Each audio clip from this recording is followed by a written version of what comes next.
사도 바울은 아버지의 젊은 아내를, 아버지의 계모를 취한 사람을 교회에서 밖으로 내보내라 이렇게 권면을 하고 있습니다.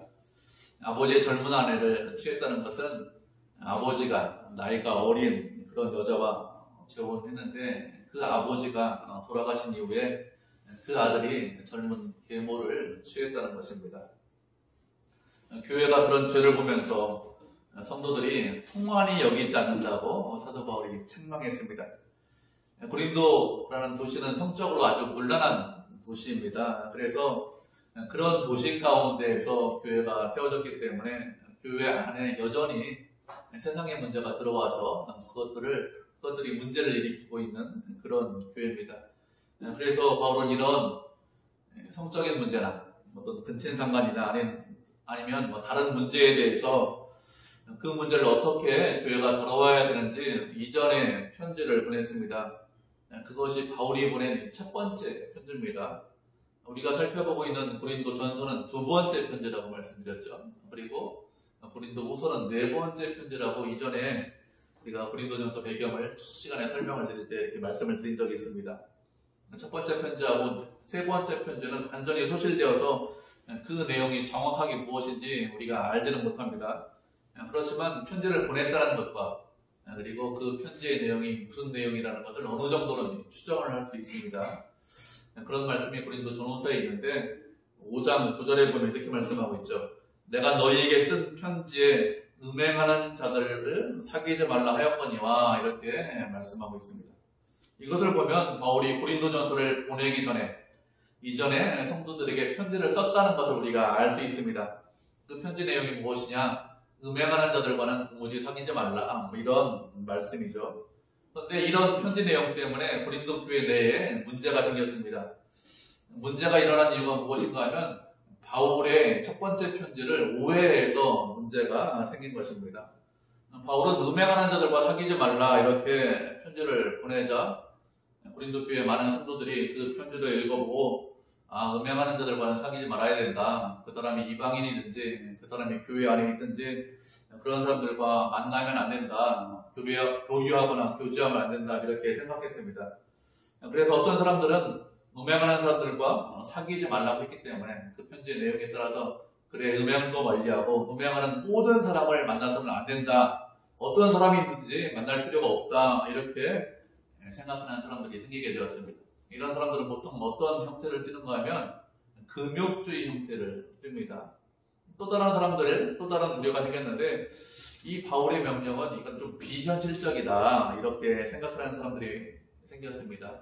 이 고린도 지방 이렇게 성적으로 부패하고 타락한 도시인데 그렇게 그런 도시에서 살려면 이방인들과 교류하고 교제해야 되는데 그런데 음행하는 사람들과 만나지 않고 그 사람들과 멀리하면서 어떻게 교류하면서 이 도시에 살 수 있겠느냐 이것은 그렇게 할 수 없다 이렇게 생각을 했습니다. 시장에 가서 물건을 사거나 아니면 물건을 팔아야 될 때가 있는데 음행을 했는지 음행을 하지 않았는지 그것을 알아보고 물건을 사거나 팔 수 있을까요? 그런 것들을 다 알아보고 물건을 사거나 팔거나 하지 못합니다. 그리고 어떤 일을 같이 일을 하다가 그 사람에 대해서 알았습니다. 그러면 교류하는 것을 끊어야 되는데 일하는 중간에 일을 그만두어야 되는데 그렇게 할 수 없죠. 이런 현실적인 문제가 있기 때문에 이 명령 바울이 편지를 썼지만 그렇지만 이거 참 비현실적이고 우리가 처한 그런 도시의 상황을 잘 알지 못하는 그런 명령이다 이렇게 생각해서 바울의 말을 비난하고 비판하는 그런 사람들이 생기게 되었습니다. 바울의 명령에 대해서 금욕주의 형태를 띠거나 아니면 이 명령이 참 비현실적이다 이렇게 생각하는 것은 둘 다 바울의 말을 오해해서 편지를 오해해서 이렇게 생각을 하는 것입니다. 우리도 하나님의 말씀에 대해서 오해하면 잘못 생각하면 얼마든지 이렇게 될 수 있습니다. 우리가 하나님의 말씀을 이해하고 그 말씀을 우리의 삶에 적용할 때 바르게 이해하고 바르게 적용해야 됩니다. 그래야 우리의 신앙이 자라고 성장할 수 있습니다. 그렇지 않고 잘못 이해하고 잘못 적용하면 신앙이 성장하는 것이 아니라 오히려 신앙이 퇴보하고 또 우리의 신앙이 바른 길로 가는 것이 아니라 잘못된 길로 갈 수 있기 때문에 바르게 이해하고 바르게 적용하는 것이 상당히 중요하죠. 우리가 말씀을 한 구절 살펴보도록 하겠습니다. 베드로후서 1장 19절부터 21절까지 말씀을 살펴보도록 하죠. 베드로후서 1장 19절부터 21절까지입니다.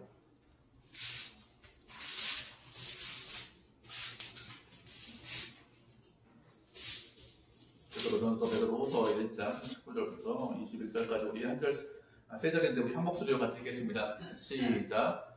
또 우리에게는 더 확실한 예언이 있어 어두운 데를 비추는 등불과 같으니 날이 새어 샛별이 너희 마음에 떠오르기까지 너희가 이것을 주의하는 것이 옳으니라. 먼저 알 것은 성경의 모든 예언은 스스로의 풀 것이 아니니 예언은 언제든지 사람의 스스로 낸 것이 아니요 오직 성령의 감동하심을 받은 사람들이 하나님께 받아 말한 것입니다. 아멘.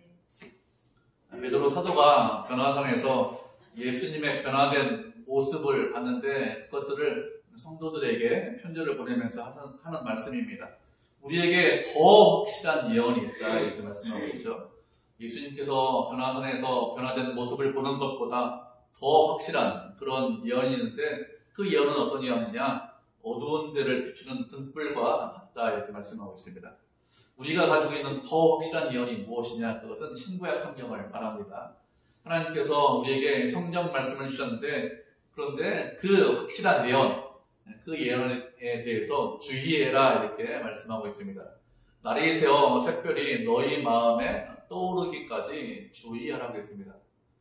날이 새어 샛별이 너희 마음에 떠오른다는 것은 무슨 뜻인가 하면 예수님께서 재림하시는 날까지 조심하고 주의하라는 것입니다. 그러면 무엇을 조심하고 무엇을 주의해야 될까요? 성경의 모든 예언은 사사로이 풀 것이 아니라고 했습니다. 하나님께서 우리에게 말씀을 주셨는데 그 말씀을 사사로이 풀지 말라는 것입니다. 사사로이 푼다는 것은 세상적인 지식이나 철학이나 학문이나 사상을 가지고 풀지 말라는 것입니다. 인간적인 것을 가지고 성경을 풀면 성경을 바르게 이해할 수 없습니다. 가장 대표적인 것이 무엇인가 하면 하나님께서 천지를 창조하셨다. 그리고 예수님께서 동정녀 몸에서 탄생하셨다. 예수님께서 이런저런 이적을 일으키셨다. 이런 것들은 우리가 인간적인 것을 가지고 풀지 못합니다. 요즘은 어떤 시대인가 하면 과학 만능주의 시대입니다. 그래서 과학으로 성경을 이해하고 성경을 풀려고 합니다. 과학적인 사실이 맞으면 그러면 그것을 믿고 과학적인 사실에 맞지 않으면 그것을 믿지 않으려고 합니다. 그런데 뭐 천지창조나 동정녀 탄생이나 예수님의 이적 같은 것 이런 것들은 과학적으로 증명할 수가 없어요. 증명되지 않습니다. 그래서 어떻게 합니까? 믿지 않으려고 사람들이 생각합니다. 그런데 성경은 무엇이라고 했습니까? 사람의 뜻으로 낸 것이 아니라고 했습니다. 성경은 인간이 구원해서 창작한 창작물이 아니라는 뜻입니다. 성경은 성령 하나님께서 감동하셔서 그래서 하나님께로부터 받은 말이라고 했습니다. 하나님께서 말씀하셨는데 그냥 말씀하신 것이 아니라 성령 하나님의 감동으로 받은 사람들이 받은 그런 말씀이죠. 성경의 첫 번째 저자는 누구냐? 성령 하나님께서 성경의 첫 번째 저자입니다. 성령의 감동을 받은 사람들이 그 성령의 감동을 통해서 성경을 기록을 한 것입니다. 그래서 인간적인 학문이나 지식이나 상식이나 철학이나 이런 것들로 풀지 못해요. 인간적인 방법으로 풀면 그 성경을 바르게 풀지도 못하고 또 바른 길로 갈 수 없습니다. 그렇다고 성경이 그러면 우리에게 주셨는데 말씀을 읽거나 묵상하거나 아니면 그 말씀을 배우고 그 말씀을 삶에 적용하지 말아야 되느냐 그런 뜻도 아닙니다. 우리는 매일 성경을 읽고 그리고 그 말씀을 묵상하고 그 말씀을 내 삶에 적용을 해야 됩니다. 그런데 사사로이 풀지 말라고 했습니다. 사사로이 풀지 말라는 것은 그런 말씀을 읽고 이해할 때 개인적인 이익이나 어떤 인간적인 유익을 위해서 풀지 말라는 것이죠. 말씀을 있는 그대로 보고 그리고 그대로 이해하고 그대로 적용하라는 뜻입니다. 나에게 유익이 있으면 말씀을 그대로 보통 사람들이 이해를 합니다. 그 반대로 나에게 좀 불리하면 손해가 있으면 말씀을 그대로 이해하고 그대로 적용하지 않습니다. 어떻게 되죠? 내게 유익이 있든지 유익이 없든지 손해가 있든지 그 말씀을 그대로 이해하고 그 말씀 그대로 적용을 하라는 것입니다. 그래야 성경을 바르게 이해하고 바르게 적용할 수 있습니다. 그렇지 않으면 성경을 읽고 적용하는데 하나님의 뜻이 아니라 내 뜻대로, 내 유익대로 갈 수 있죠. 이단이 이런 일을 상당히 많이 합니다. 어떤 사람의 유익을 위해서 성경을 풀어요. 아니면 어떤 집단의 유익을 위해서 성경을 사사로이 풉니다. 그렇게 풀지 말라는 것입니다. 그런 것들에 대해서 조심하고 주의하라는 것이죠. 내 뜻대로, 세상의 방법대로 푸는 것이 아니라 하나님께서 말씀하신 그대로 풀고 이해해야, 그래야 바르게 이해하고 바르게 적용할 수 있습니다. 바울의 말을 오해해서 잘못된 길을 걷고 있는 성도들에게 바울이 이전에 보낸 편지가 어떤 뜻인지 다시 설명하고 있습니다. 10절을 보면 이 말은 세상에서 음행하는 자들이나 탐하는 자들이나 속여 빼앗는 자들이나 우상 숭배하는 자들을 도무지 사귀지 말라는 그런 말씀이 아니다, 이렇게 전하고 있죠. 음행하는 자들은 누구인가 하면 세상에서 모든 비윤리적인 행동을 하는 사람들, 그런 사람들이 음행하는 자들입니다. 특별히 성적인 문제나 아니면 다른 비윤리적인 행동을 하는 모든 사람들이 음행하는 자들이다, 이렇게 생각하시면 됩니다. 본문에서는 무엇이죠? 근친상간. 그리고 요즘 사람들이 많이 말하는 것이 무엇인가 하면 동성연애. 이런 것들이거나 아니면 다른 윤리적이지 못한 행동을 하는 사람들, 그런 사람들을 음행하는 자들이다, 이렇게 말씀하고 있습니다. 탐하는 자들은 어떤 자들인가 하면 자신이 가지고 있는 것보다 더 많은 것들, 더 큰 것을 가지려고 하는 사람들이 탐하는 자들입니다. 더 큰 권력을 얻기를 원하죠. 더 많은 재산을 얻기를 원합니다. 그렇게 더 큰 권력과 더 많은 재산을 얻기를 원하는데 그것이 인생의 목표고 목적인 사람들, 그런 사람들이 탐하는 자들입니다. 그리고 속여 빼앗는 자들은 정당하지 못한 방법으로, 잘못된 방법으로 무엇을 얻으려고 하는 사람들이 속여 빼앗는 사람들이죠. 요즘 말로 하면 정의가 없는 사람들입니다. 우상 숭배자들은 어떤 사람들입니까? 이방 신을 섬기는 사람들이죠. 이런 사람들은 잘 알고 있습니다. 이런 사람들과 교제하지 말고 교류하지 말라, 이런 말씀이 아니라고 했습니다. 왜 그런가 하면 만약에 이런 사람들과 사귀지 말라, 이런 뜻이라면 그러면 우리가 세상 밖으로 나가야 하기 때문에 그렇습니다. 우리도 비슷하죠. 세상에서 제사 드리는 사람과 사귀지 말라 그러면 세상 밖으로 나가야 됩니다. 그런 사람들을 안 만날 수가 없습니다. 세상에 있는 모든 사람들은 다 죄인이죠. 죄인이 아닌 사람들이 없습니다. 우리가 직장에 다니거나 학교에 다니거나 모임에 모이거나 그곳에 모이는 사람들 다 죄인이지 죄인이 아닌 사람들이 없습니다.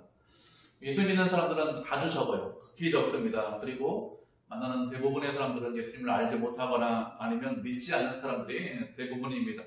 근데 그런 사람들과 교제하지 않고 교류하지 않고 세상에서 살 수 있느냐? 그런 사람은 아무도 없습니다. 그렇기 때문에 세상에서 살기 위해서는 그런 사람들과 만나야 되고 교제하고 교류하면서 사는 것, 그것이 하나님의 뜻입니다.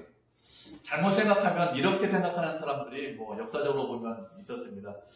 믿는 사람들만 따로 살면 안 됩니까? 이렇게 생각하는 사람들이 계속 있어요. 세상 사람들과 함께 지내는 거 어렵잖아요. 그 사람들과 부대끼면서 지내는 것, 그 사람들의 악한 것들 보내는 것 어렵기 때문에 그냥 믿는 사람들과만 함께 지냈으면 그 안에서 살았으면 좋겠습니다. 이렇게 생각하는 사람들이 계속 시대마다 있었는데 이건 잘못된 생각입니다. 우리가 말씀을 한 구절 보도록 하겠습니다. 마태복음 5장 13절부터 16절까지 말씀 보도록 하죠. 마태복음 5장 13절부터 16절까지 말씀입니다. 신약성경 5페이지네요. 우리 4절이니까 우리 한 목소리로 한 절씩 교독하도록 하겠습니다. 제가 먼저 읽도록 하겠습니다. 마태복음 5장 13절입니다. 너희는 세상의 소금이 만일 그 맛을 잃으면 무엇으로 짜게 하리요? 후에는 아무 쓸데없어 다만 밖에 버려져 사람에게 밟힐 뿐이니라. 너희는 세상의 빛이라. 산에 있는 등대가 숨겨지지 못할 것이요. 사람이 등불을 켜서 말 아래 두지 아니하고 등정 위에 두나니 이러므로 집안 모든 사람에게 비치느니라. 이같이 너희 집이 사람 앞에 비치게 하여 그들도 너희 착한 행실을 보고 하늘이신 너희 아버지께 영광을 돌리게 하라. 아멘. 마태복음 5장, 6장, 7장은 산상수훈의 말씀이죠. 우리가 잘 알고 있는 말씀인데 산상수훈의 맨 처음의 말씀은 팔복예언에서 말씀하고 있습니다. 심령이 가난한 자는 복이 있나니 그들이 천국이 그들의 것이며 이렇게 말씀을 하고 있습니다. 팔복에 관해서 말씀을 하신 이후에 그 다음에 말씀하신 것이 무엇인가 하면 빛과 소금에 관해서 말씀하셨습니다. 너희는 세상의 소금이다. 너희는 세상의 빛이다. 이렇게 말씀하셨습니다. 무슨 뜻인가 하면 우리가 그런 사람들이다 이런 뜻입니다. 너희는 세상에서 소금이 되어라, 빛이 되어라 이렇게 말씀을 하시는 것이 아닙니다. 우리의 정체성, 우리가 어떤 사람들이고 우리가 누구냐, 우리가 이미 빛이고 이미 소금이다 이런 뜻입니다. 그래서 소금이 되어라, 빛이 되어라 이런 뜻이 아니라고 했어요. 이미 소금이기 때문에, 이미 빛이기 때문에 그렇게 될 필요가 없죠. 소금인데 소금이 되어라 이렇게 말씀하시는 것이 아닙니다.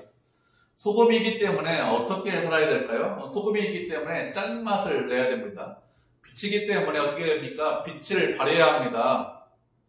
그런데 어디에서 소금이고 어디에서 빛이라고 말씀하셨습니까? 세상에서 소금이고 세상에서 빛이다 이렇게 말씀하셨습니다. 하나님께서 우리를 구원해 주셨습니다. 당신의 아들을 이 땅에 보내주셔서 우리를 천국 백성, 하나님의 백성으로 만들어 주셨습니다. 그런데 우리를 구원하신 이후에 우리를 어디에 주셨죠? 그냥 세상에 주셨습니다. 구원하신 이후에 천국으로 데려가시면 얼마나 좋을까요? 이 땅에서 고생하지 않겠죠. 이 땅에서 피곤하게 어렵게 힘들게 살지 않아도 되는데, 그런데 어떻게 하셨습니까? 그냥 세상에 주셨습니다. 그러면 왜 세상에 주셨을까요? 왜 그런가 하면 빛으로 살고 소금으로 살라고 세상에 주셨습니다. 그런데 그렇게 세상에서 빛과 소금으로 살라고 하셨는데 그 소금이 맛을 잃어버리면 어떻게 됩니까? 더 이상 소금이 아니기 때문에 밖에 버려져서 사람들에게 밟힌다 이렇게 말씀하셨습니다. 예수 믿는 사람으로 살지 못하면, 짠맛을 내지 못하면 더 이상 쓸모없기 때문에, 더 이상 소금이 아니기 때문에 사람들이 밖에 버리고 그리고 밟고 지나갑니다. 소금으로 살지 못하면 어떻게 되는 거예요? 우리의 정체성이 없는 것이기 때문에 우리가 필요 없는 존재가 되는 것입니다. 그리고 우리의 뭐라고 했죠? 빛이라고 말씀하셨습니다. 빛이기 때문에 산 위에 있는 동네가 숨기지 못한다고 했습니다. 믿는 사람들이 빛이기 때문에 숨길 수가 없습니다. 등불을 켜서 말 아래 두지 않고 등경 위에 두죠. 왜 등경 위에 둡니까? 집안에 있는 모든 사람들이 볼 수 있도록 하기 위해서 등경 위에 두는 것이죠. 그렇게 세상 사람들이 보게 하기 위해서 우리를 세상에 그냥 두신 것입니다. 세상의 소금이기 때문에 맛을 잃지 않아야 되겠죠. 그리고 세상의 빛이기 때문에 소금으로 빛으로 사는 것이 쉽냐? 쉽지 않습니다. 세상 사람들은 다 그렇게 살지 않는데 왜 나만, 왜 우리만 그렇게 살아야 합니까? 이런 마음이 우리에게 항상 있죠. 그래서 세상에서 사는 것이 아니라 교회에서만 살았으면 좋겠습니다. 믿는 사람들과만 함께 지냈으면 좋겠습니다. 이런 마음이 늘 우리에게 있습니다. 그런데 그렇게 하는 것은, 그렇게 지내는 것은 하나님의 뜻이 아니라고 했습니다. 우리를 세상에 두신 목적이 무엇이죠? 16절에 무엇이라고 했습니까? 너희 빛이 사람 앞에 비치게 하라고 했습니다. 우리의 빛이 사람 앞에 비쳐야 합니다. 우리의 착한 행실을 보고 하나님께 영광을 돌리게 해야 합니다. 이전에도 한번 말씀드린 적이 있어요. 어떻게 했죠? 너 보니까 우리 주변 사람들이 참 예수 믿는 사람 같아. 이런 소리를 들으셔야 합니다. 억지로 그렇게 행동해라 이런 뜻이 아닙니다. 바리새인처럼 외식해라 이런 뜻이 아닙니다. 우리가 주님 앞에 있기 때문에, 우리가 세상에 비치고 세상의 소금이기 때문에 자연스럽게 우리 가운데서 이런 행동이 나와야 한다는 것입니다. 세상 사람들 어떻게 살고 있죠? 음행하고 탐하고 속여 빼앗고 우상 숭배합니다. 그런데 우리는 그런 사람들이 아니죠. 그렇게 살지 않습니다. 왜 그렇게 살지 않을까요? 우리 안에 빛이 있기 때문에, 우리 안에 생명이 있기 때문에 그렇습니다. 이전에는 우리도 그렇게 살았어요. 이전에는 우리도 어둠 가운데 지냈습니다. 세상 사람들과 동일하게 살았습니다. 그런데 주님을 믿고 주님과 함께 하기 때문에, 우리 안에 생명이 있고 빛이 있기 때문에 어떻게 지내고 어떻게 살고 있습니까? 이전에 있는 모든 것을 다 버렸습니다. 세상과 우리는 어떤 사람들이죠? 세상과 우리는 완전히 다른 사람들입니다. 세상과 우리는 완전히 원수되었습니다. 우리는 빛 가운데 있고 우리 안에 빛이 있고 생명이 있고 하나님의 자녀입니다. 그런데 세상은 그렇지 않습니다. 세상은 우리와 같지 않고 우리와 다른 길을 걷습니다. 우리는 세상 길로 가지 않습니다. 예를 들면 이런 거예요. 세상에 있는 모든 사람들은 다 서울로 갑니다. 서울을 향해서 갑니다. 우리는 어떤 사람들이죠? 다 부산을 향해서 가는 사람들입니다. 그렇게 완전히 다른 사람들입니다. 삶의 목적과 삶의 방향이 완전히 다른 사람들입니다. 그렇기 때문에 그런 것들을 드러내라, 그런 것들을 나타내라 이렇게 말씀하고 있죠. 어디에서요? 세상에서 드러내라. 우리 주변 사람들 가운데서 나타내라. 그것이 우리가 세상에 존재하는 이유와 목적이죠. 말씀드린 대로 억지로 일부러 드러내라 이런 뜻이 아닙니다. 자연스럽게 우리 안에 생명이 있기 때문에 우리가 빛이기 때문에 그런 것들이 나와야 합니다. 그렇게 하는 것이 하나님의 뜻이고 그런 것들을 통해서 하나님께 영광을 돌려야 합니다. 바울은 음행하는 자들과 사귀지 말라고 한 것이 세상 사람들과 도무지 교류하지 말라 그런 말씀이 아니라고 했습니다. 그렇기 때문에 세상에 지내면서 세상 사람들과 교류하면서 그들과 함께 살아야 합니다. 그런데 11절을 보면 무엇이라고 했습니까? 만일 어떤 형제라고 일컫는 자가 음행을 하거나 탐욕을 부리거나 우상을 숭배하거나 모욕하거나 술 취하거나 속여 빼앗거든 이런 사람과는 사귀지도 말고 함께 하지도 말라 이렇게 말씀하고 있죠. 모욕하는 것은 다른 사람을 무시하는 거죠. 형제라고 생각하지 않는 것입니다. 깎아내리는 것. 그것이 모욕하는 것이죠. 술 취한 것은 무엇이냐? 술에 쩔어서 하는 사람을 말합니다. 뭐 이렇게 술을 먹는 거, 한두 잔 먹는 거에 대해서 말씀하고 있는 것이 아니라 완전히 술 취해서 술에 쩔어서 바른 판단을 하지 못하는 사람, 그런 사람을 술 취한 사람이라고 합니다. 이런 사람들에 대해서 어떻게 하라고 했습니까? 이런 사람들에 대해서 사귀지 말라, 함께하지 말라 이렇게 말씀하고 있습니다. 세상 사람들에 대해서는 어떻게 했습니까? 그냥 사귀어도 돼, 함께 지내도 돼, 그렇게 지내 이렇게 말씀하고 있죠. 그런데 동일한 행동을 형제가 하고 있습니다. 예수님을 믿는 사람이 그렇게 세상 사람들과 동일하게 살고 있습니다. 그러면 어떻게 하라고 했습니까? 사귀지도 말고 함께 하지도 말고 함께 먹지도 말아라 이렇게 말씀하고 있죠. 함께 먹지 말라는 것은 음식을 같이 먹지 말아라 이런 뜻도 있고 성찬을 같이 하지 말아라 뭐 이런 뜻도 있습니다. 그러면 좀 이상하죠? 왜 바울이 이런 말을 했을까요? 세상 사람들에 대해서는 아주 관대하게 행동해라 이렇게 말씀하고 있고 그런데 형제라고 불리는 사람에 대해서는 그렇게 관대하게 행동하지 말라 이렇게 말씀하고 있습니다. 관대하게 행동하는 것이 아니라 교제하지 마라, 그 사람과 먹지도 마라 이렇게 있습니다. 좀 이상하죠? 세상 사람이나 교회 사람이나 동일하게 행동하고 있습니다. 그런데 교회 안에 있는 사람을 더 관대하게 행동해야 되지 않을까요? 그 사람 좀 불쌍하게 여기고 좀 용서하고 형제이기 때문에 좀 용납해 뭐 이렇게 말해야 될 것 같은데 그렇게 말하고 있지 않습니다. 13절을 보면 무엇이라고 했죠? 이 사람을 내쫓으라 이렇게 말씀. 교회에서 내보내라, 추방해라 이렇게 말씀하고 있습니다. 그럼 말씀대로 이 사람을 추방했습니다. 그래서 이 사람이 세상에 나가서 믿지 않는 사람이 되었습니다. 예수님을 부인하고 있습니다. 그럼 교회 밖에 있는 사람이죠. 그럼 어떻게 합니까? 교회 밖에 있기 때문에 이 사람과 다시 교제하고 교류하면 될까요? 다시 교제하고 교류해도 되잖아요. 교회 밖에 있는 사람 되었으니까. 그래서 아무런 문제 없을 거 아닙니까? 그런 사람들에 대해서 관대하라고 했으니까. 그 사람과 교류하고 교제해도 된다. 이런 의미로 그렇게 말씀을 하는 것일까요? 그런 뜻은 아니겠죠. 사도 바울이 이런 말을 하는 이유를 12절과 13절에서 설명하고 있습니다. 12절을 보면 밖에 있는 사람들을 판단하는 것이야 내게 무슨 상관이 있으리요마는 교회 안에 있는 사람들이야 너희가 판단하지 아니하랴 이렇게 말씀하고 있습니다. 밖에 있는 사람들을 누구를 말하느냐? 예수님을 알지 못하는 사람들, 세상 사람들을 말합니다. 그런 사람들에 대해서 사도 바울은 판단하지 않겠다, 심판하지 않겠다 이렇게 말을 하고 있습니다. 바울이 판단하지 않겠다고 하는 것은 세상에 대해서 우리가 사는 사회에 대해서 아무런 관심도 갖지 말아라 이런 뜻이 아닙니다. 우리는 세상의 소금이고 세상의 빛이라고 했습니다. 세상이 썩어가고 있기 때문에 소금의 역할을 해야 되고 빛의 역할을 해야 됩니다. 그래서 늘 세상에 대해서 관심을 갖고 있어야 되고 주변 사람들에 대해서 관심을 가지고 있어야 됩니다. 관심을 가지면서 썩지 않도록 부패하지 않도록 해야 됩니다. 그런 일을 감당하는 것이 마땅하죠. 그런데 사도 바울은 판단하지 않겠다고 했습니다. 판단하지 않겠다는 것은 비난하거나 비판하거나 정죄하지 않겠다는 것입니다. 왜 그럴까요? 왜 그런 세상 사람들 비난하거나 비판하거나 정죄하지 않을까요? 왜 그런가 하면 세상은 생명이 없기 때문에 그렇습니다. 생명이 없는 것의 특징이 무엇일까요? 생명이 없는 것의 특징은 썩는다는 것입니다.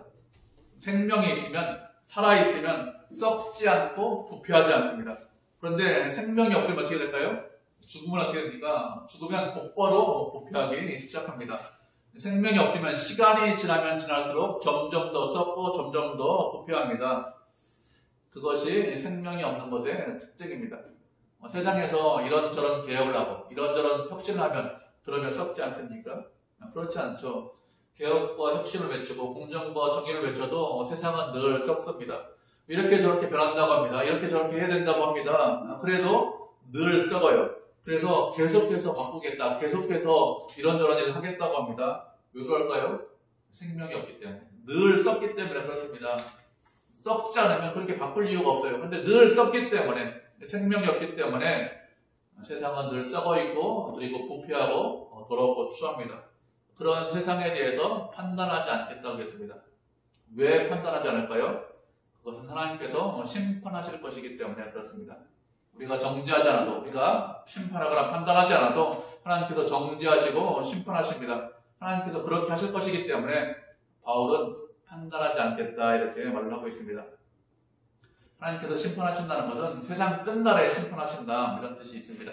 세상 끝날에 하나님께서 반드시 심판하실 것이기 때문에 바울이 판단하지 않겠다고 했습니다. 그리고 하나님께서 세상 끝날에만 판단하시고 심판하시느냐? 그렇지 않습니다. 우리가 사는 중간중간에도 심판하시고 판단하십니다. 우리 인생 중간중간에 대해서 결산하세요. 매번 모든 사건에 대해서, 모든 일에 대해서 심판하시면, 판단하시면 어떻게 될까요? 그러면 이 땅에서 살아남을 수 있는 사람은 아무도 없습니다.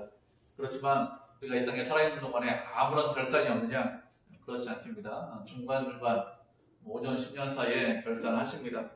하나님께서 우리의 인생을 주관하시고 섭리하시기 때문에, 세상의 모든 것들을 주관하시기 때문에 그래서 중간중간 결산하십니다. 하나님께서 결산하시면 공평하게 결산하십니다. 정의롭게 결산하십니다. 그렇기 때문에 인간에 대해서 아무런 문제가 없죠. 사도 바울이 판단하지 않겠다 이렇게 말씀하고 있습니다. 그렇게 세상에 대해서는 판단하지 않는데, 그런데 형제라고 불리는 사람에 대해서는 어떻게 하라고 했습니까? 그 사람에게 대해서는 내쫓아라 이렇게 말씀하고 있습니다. 형제라고 불리는 사람에게 대해서는 더 이상 교제하지 말고 교류하지 말아라. 교회가 판단하라. 너희들이, 우리가 판단해라 이렇게 말씀하고 있습니다. 그러면 교회가, 우리가 그 사람을 판단해서 쫓아내는 이유가 무엇일까요? 그 사람이 생명이 없는 길로 가기 때문에 그렇습니다. 사망의 길로 가고 있기 때문에 그렇습니다. 우리는 세상의 빛으로, 소금으로 부르심을 받고 그렇게 살아야 되는데, 그런데 형제라고 불리는 사람이 어떻게 살고 있습니까? 형제라고 불리면서 세상과 똑같은 길을 가고 있습니다. 세상과 동일한 가치관을 가지고 살고 있습니다. 우리는 세상과 다른 길을 가고 있는데 그 사람은 세상 길로 가고 있어요. 그럼 어떻게 하라고요? 그 사람을 이제 쫓아라 이렇게 말씀하고 있습니다. 우리가 말씀을 한 구절 보도록 하겠습니다. 골로새서 3장 5절부터 10절까지 말씀 보도록 하겠습니다. 골로새서 3장 5절부터 10절까지 말씀 보도록 하죠. 한 절씩 교독하도록 하겠습니다. 골로새서 3장 5절부터 10절까지 말씀입니다. 골로새서 3장 5절 말씀 제가 먼저 읽도록 하겠습니다. 그러므로 땅에 있는 지체를 죽이라. 곧 음란과 부정과 사욕과 악한 정욕과 탐심이니 탐심은 우상 숭배니라. 이것들로 말미암아 하나님의 진노가 일어나느니라. 너희도 전에 그 가운데 살 때에는 그 가운데서 행하였으나 이제는 너희가 이 모든 것을 벗어버리라. 곧 불량과 노여움과 악의와 기비가 너희에게 부끄러운 말이라. 너희가 서로 거짓말하지 말라. 옛사람과 그 행위를 벗어버리고 새 사람을 입었으니 이는 자신을 참과 진리의 형상을 따라 지시에까지 새롭게 하심을 입은 자라. 아멘. 하나님께서 무엇이라고 말씀하셨습니까? 땅에 있는 지체를 죽여라 이렇게 말씀하셨습니다. 땅에 있는 지체가 무엇이냐? 부정과 사욕과 악한 정욕과 탐심과 이런 것들, 이 땅에 있는 것인데 이런 것들을 죽이라고 했습니다. 이런 것들로 인해서 하나님의 진노가 임한다고 했습니다. 우리가 예수님을 알기 전에, 예수 그리스도를 믿기 전에는 이런 죄와 악 가운데서 살았습니다. 그들과 땅에 있는 사람들과 세상 사람들과 동일하게 살았습니다. 그렇지만 이제는 어떤 사람들이죠? 그런 사람들이 아닙니다. 모든 것을, 옛 것을 다 벗어버리라고 했습니다. 옛 사람의 행위를 다 벗어버리라고 했어요. 왜요? 새 사람을 입었기 때문에 그렇습니다. 새로운 사람이 되었기 때문에 옛사람의 행동을 다 벗어버리고 누구를 따라가라고 했습니까? 우리를 창조하신 이의 형상을 따라가라, 닮아가라 이렇게 말씀하고 있습니다. 우리를 창조하신 하나님의 형상을 따라가고 닮아가라는 것입니다. 우리는 어떤 사람들이죠? 우리의 지식까지 새롭게 하심을 입은 사람들입니다. 더 이상 세상이 목표가 아닙니다. 더 이상 세상 사람들처럼 살지 않습니다. 하나님의 형상을 따라가고 닮아가는 것이 우리의 인생의 목표이고 목적입니다.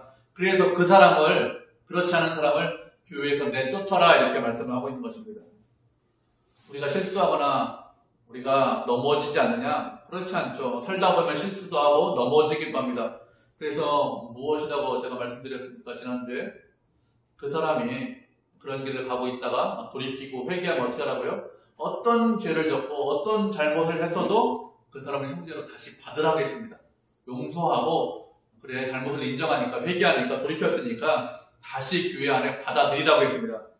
사람이기 때문에 잠깐 실수하고 잘못하고 넘어질 수 있습니다. 그렇지만 형제라고 불리는 사람이 어떻게 합니까? 일부러, 고의로 세상 사람들과 동일하게 살고 있습니다. 세상 길로 돌아가고 있습니다. 그러면 어떻게 됩니까? 그러면 그 사람을 내보내라, 쫓아내라 이렇게 말씀하고 있습니다. 왜 그럴까요? 죄와 악을 용납하면 안 되기 때문에 그렇습니다. 우리는 세상에 살고 있습니다. 그렇지만 세상과 다르게 살아야 합니다.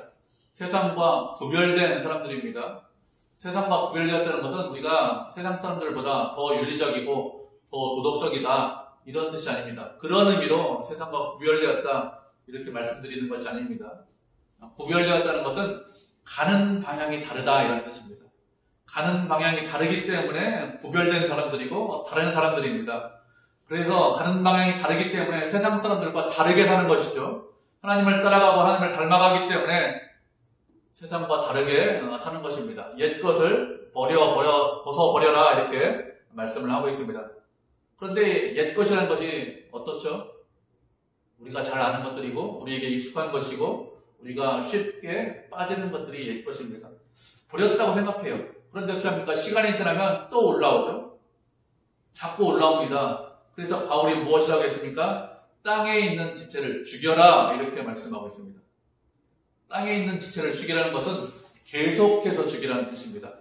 한 번 죽이면 끝나는 것이 아니기 때문에 계속해서 지속적으로 죽여라 이런 뜻입니다. 한 번 죽이는 것으로 끝나면 얼마나 쉬워요. 회개 한 번 하는 것으로 끝나면 얼마나 쉽습니까? 그런데 계속해서 죽여야 됩니다. 왜 그럴까요? 계속해서 올라오기 때문에 그렇습니다. 주님을 자녀이고 주님을 따라가기 때문에 우리가 계속해서 죽여야 됩니다. 그런 것들을 버리고 또 버려야 됩니다. 죄를 멀리하고 그런 죄에 빠지지 않아야 되겠죠. 날마다 땅에 있는 지체를 죽이셔야 합니다. 우리는 새 사람이죠.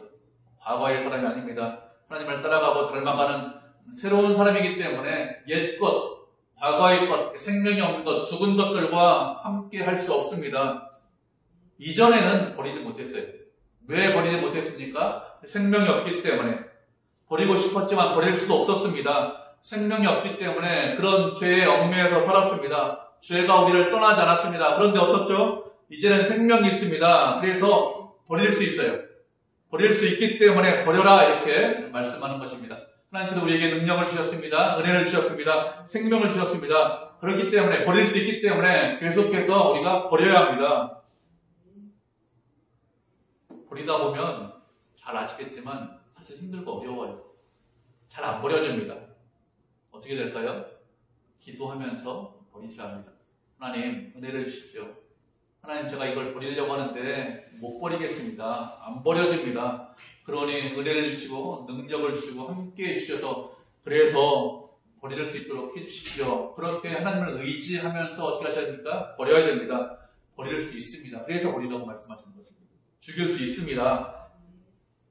과거의 것, 세상의 것들을 버리고 새 사람이 되셔야 됩니다. 그것이 주님을 따라가는 것이고 주님을 닮아가는 것입니다. 하나님의 형상을 따라 창조하심을 받았습니다.